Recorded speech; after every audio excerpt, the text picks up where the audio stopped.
ب5 مليون جنيه يا جدعان، مش ب5 مليون، هو محطوط فيه 5 مليون جنيه. دي دولارات حقيقي.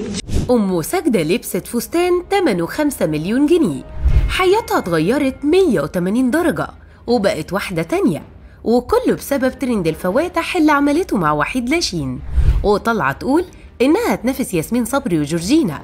يا ترى إيه حكاية الفستان أبو 5 مليون جنيه؟ وإيه سر شهرة أم ساجدة اللي طلعت الترند ومش ناوية تنزل؟ تعالوا نعرف الحكاية. من كام يوم انتشر مقطع فيديو على السوشيال ميديا لأم ساجدة وهي لابسة فستان شكله غريب جدا وكان على شكل دولارات، وده اللي عمل ضجة كبيرة جدا بين الجمهور.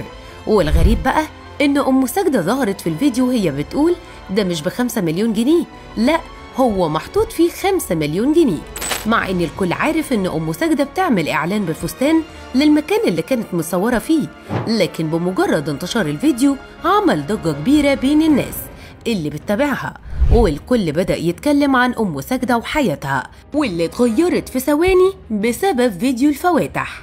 الحقيقة إن أم ساجدة فجأة بقت من أغنياء السيدة ومصر كلها، وكمان الفقر ما بقاش ليه مكان في حياتها، ويوم وليلة نسيت العيشة القديمة والفقر اللي كانت عايشة فيه، وبقت حياتها كلها ذهب وفلوس بالملايين، لدرجة إنها بتلبس 13 غويشة في كل إيد، وده طبعا عشان تلعلع الجو وتعلي الحركات وتفرفش المزاج. وحركة إيديها بقى ليها شنة ورنة، وده طبعا دراعاتها من أولها لآخرها ذهب. طبعا كل ده حصل مع أم ساجدة من بعد فيديوهات الألوان الملعلعة اللي عملته مع وحيد لاشين، ومن ساعتها وهي بقت غرقانة في بحر من الفلوس والذهب، وده كله حاجة واحدة من الحاجات اللي عندها. وإن كان الذهب بقى اللي هي لابساه في إيديها بالملايين، فده ما يقلش أي حاجة عن خط العربيات اللي عندها، وشكلها نمبر 1 السيدة، وهتنافس محمد رمضان في أسطول العربيات اللي عنده.